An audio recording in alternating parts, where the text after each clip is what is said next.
Everyone, কি অবস্থা সবার? আশা করি আপনারা সবাই অনেক অনেক ভালো আছেন। তো কথার ফাঁকতে এখানে একটা এন্ট্রি পেয়ে গেলাম। তো আলহামদুলিল্লাহ আমি অনেক ভালো আছি। এখানে দেখতে পাচ্ছেন আমি একটা $10 ডাউন ডিরেকশন এন্ট্রি নিয়ে নিছি। তো এখানে আমাদের একটা এন্ট্রি ছিল। তো আমি আরো তাও যদি আমাদের পারচেস টাইমের মধ্যে গ্রিন ক্যান্ডেলের স্টার্টিং পয়েন্টে আসে, দেন আমরা আপ ডিরেকশন এন্ট্রি নেওয়ার ট্রাই করব, ঠিক আছে? কারণ এখানে মার্কেটে আমাদের প্রিভিয়াস মোমেন্টাম ছিল, এই মোমেন্টামটা এই তিনটে রেড ক্যান্ডেলে ফিল আপ করে ফেলছি, দেন মার্কেট আপ যাবে। তো আমাদের যেহেতু একটু লেট হয়ে গেছে, তো ব্যাপার না, আমরা নেক্সট ক্যান্ডেলে এন্ট্রি নিব। তো এখানেও আমরা একটা এন্ট্রি পাইছি, যদি এটা আমাদের গ্রিন ক্যান্ডেল হয় তাহলে মার্কেট কনফার্ম আপে মুভ করবে। এটা এটা যদি আমাদের গ্রিন ক্যান্ডেল হয়, ঠিক আছে? আর এই ট্রেডটা আমাদের অবশ্যই উইন হবে। এখানে একটা সুপার সিম্পল লজিক দেখাই আমি আপনাদেরকে, তাহলে আপনাদের একদম ক্লিয়ার হবে বিষয়টা কিরকম।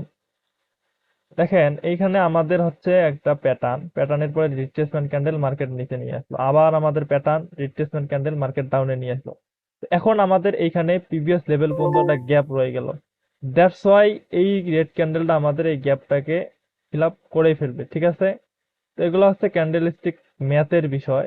আপনি একটা না এরকম 5টা ক্যান্ডেলও প্রেডিকশন করতে পারবেন, ঠিক আছে? তো এরকম যারা ট্রেডিং শিখতে চান তারা চাইলে আমার সাথে যোগাযোগ করতে পারেন। ট্রেডিং না শিখে কখনো এন্ট্রি নেবেন না, ঠিক আছে?